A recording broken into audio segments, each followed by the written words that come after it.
Salut tout le monde, ici Adrian Mercier.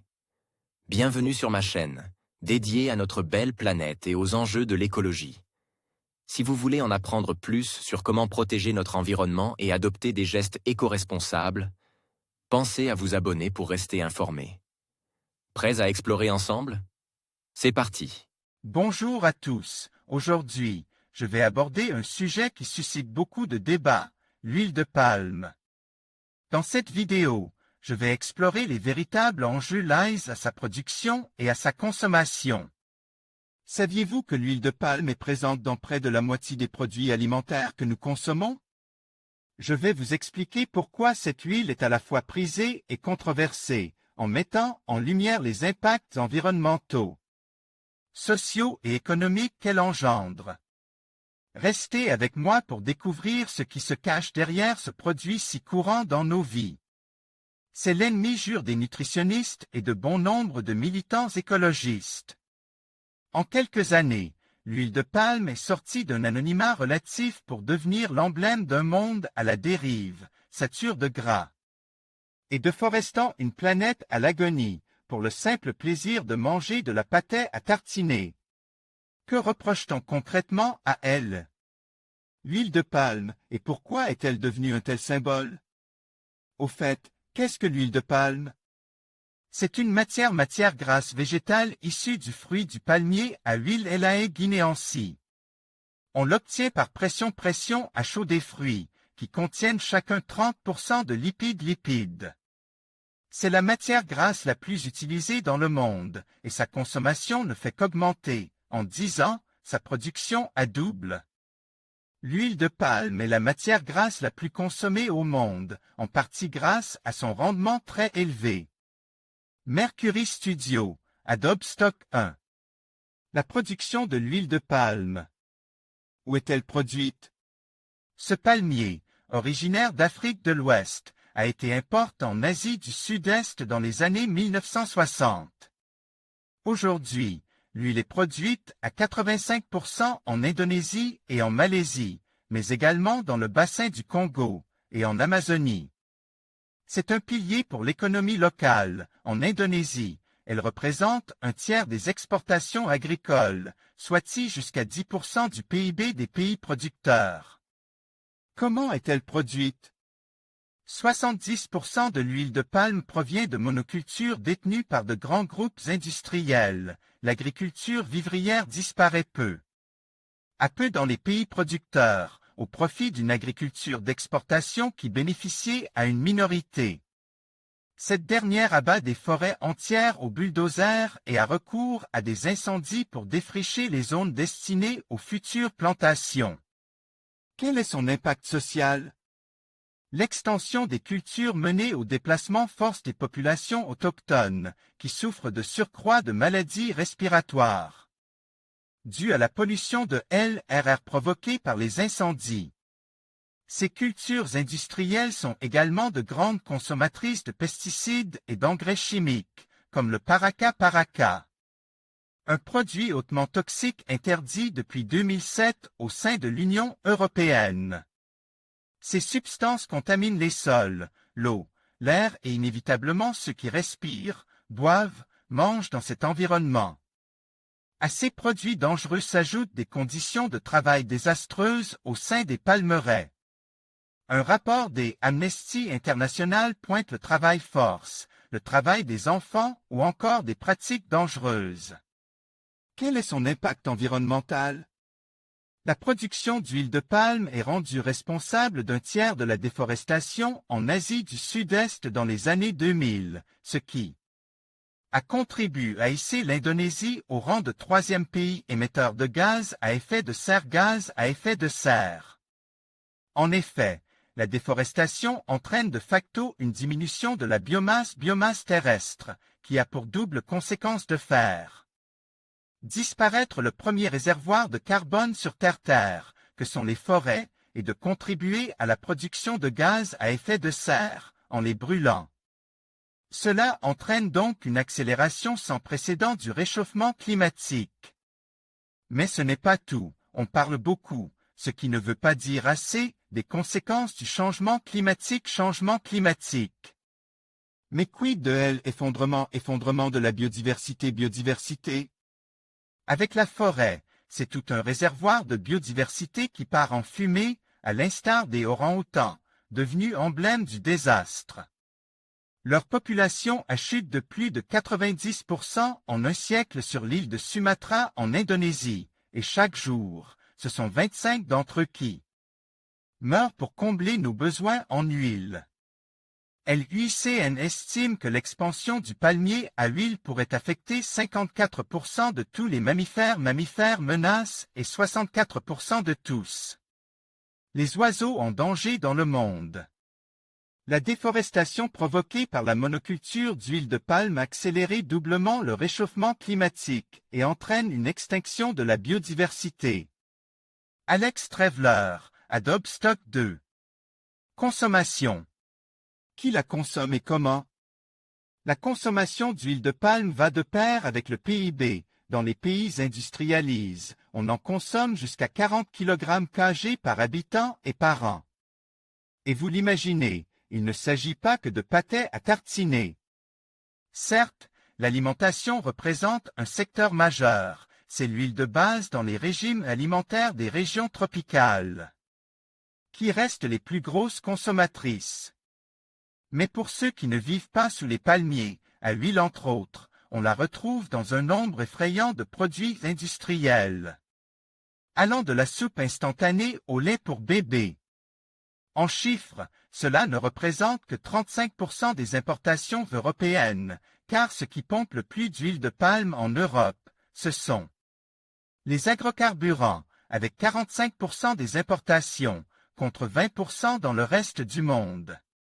Et les pourcentages restants vont à l'oléochimie, qui regroupe tous les produits dérivés tels que les cosmétiques et les bougies. Et le secteur de l'énergie électrique. Pourquoi est-elle consommée? Le rendement de l'huile de palme est économiquement imbattable. Pour la même quantité de calories produites, il faudrait 2 à 3 fois plus de terre utilisée pour une autre huile végétale. Ainsi, elle couvre 7% des terres agricoles utilisées pour la production d'huile végétale pour en produire 40% de l'offre mondiale. De ce rendement découle son prix très attractif, 20% moins cher que son premier concurrent, le soja. Enfin, un atout majeur, sa qualité et sa stabilité. C'est une huile solide à température ambiante, stable dans le temps, résistante aux hautes températures. Autant de propriétés texturales qui séduisent l'agro-industrie. L'huile de palme est-elle mauvaise pour la santé? Non, l'huile de palme n'est pas mauvaise pour la santé.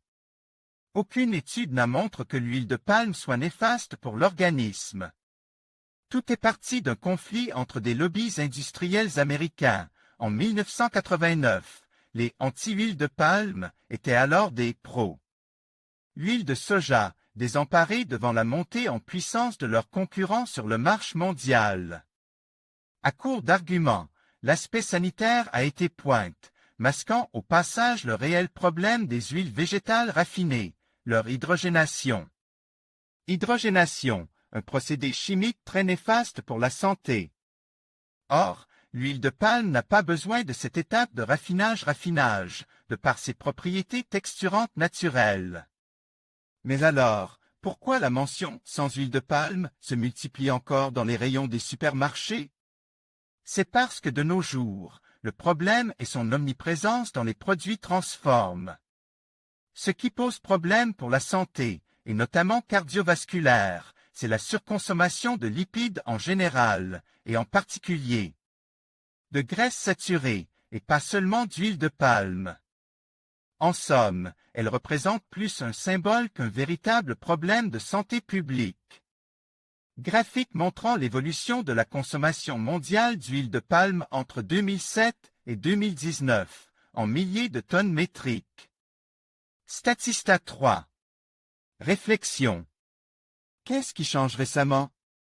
Le contexte mondial actuel est assez tendu.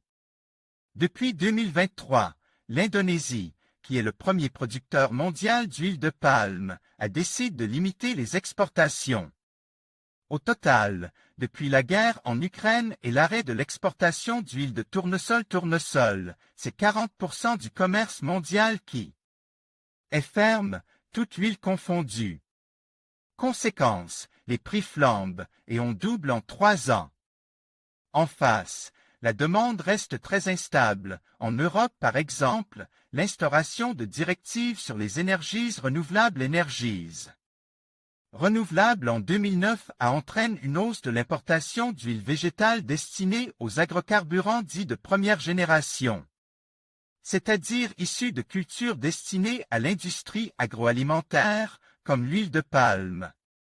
Cependant, depuis 2020, l'UE interdit l'importation de matières premières issues de régions déforestées, ce qui redirigeait certes le marche vers des huiles comme le colza ou le tournesol, mais ouvre également la voie à une huile de palme déclassée et non labellisée. À la traçabilité impossible. Existe-t-il des labels?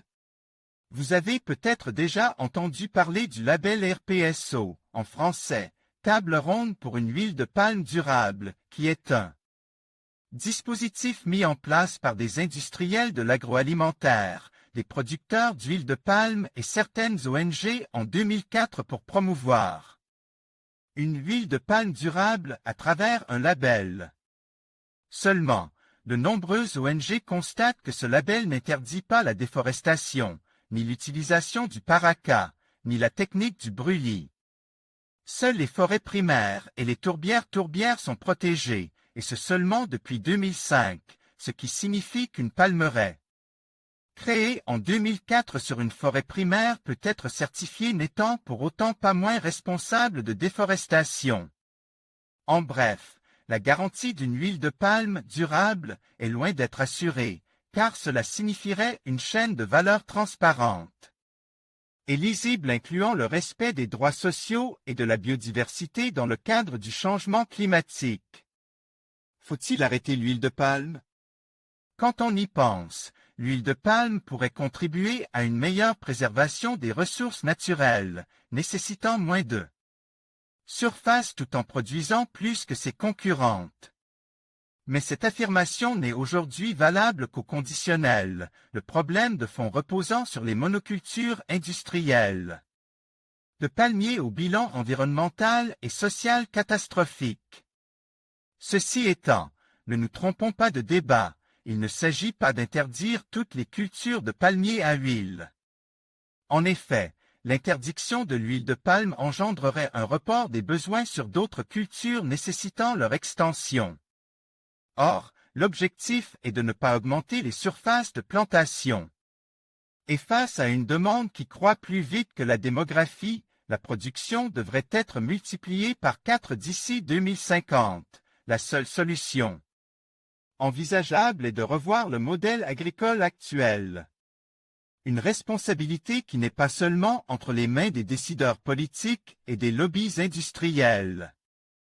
Il est nécessaire de repenser nos habitudes afin de les axer vers des productions locales qui soient plus résilientes, durables et équitables. Et la bonne nouvelle, c'est que nous n'avons pas besoin d'huile végétale venue des tropiques, telle que l'huile de palme, pour subvenir à nos besoins, qu'ils soient alimentaires ou énergétiques. Il pousse suffisamment de plantes oléagineuses. Endémiques en Europe comme l'olive, le colza et le tournesol. Leur consommation permet non seulement d'éviter des méthodes de culture douteuses mais aussi des milliers de kilomètres de transport à travers le monde. Tout le monde y est gagnant. En conclusion, l'huile de palme est un produit qui doit attirer l'attention sur la façon dont on veut organiser le commerce mondial. Elle est le symbole d'une lutte sociale, environnementale et sanitaire pour faire face aux besoins du futur. En conclusion, le véritable problème avec l'huile de palme réside dans ses conséquences environnementales et sociales. La déforestation massive, la perte de biodiversité et les violations des droits des communautés locales sont des enjeux majeurs qui ne peuvent être ignorés. Il est essentiel de prendre conscience de l'impact de nos choix de consommation et d'opter pour des alternatives durables. En agissant ensemble, nous pouvons contribuer à un avenir plus respectueux de notre planète et de ses habitants.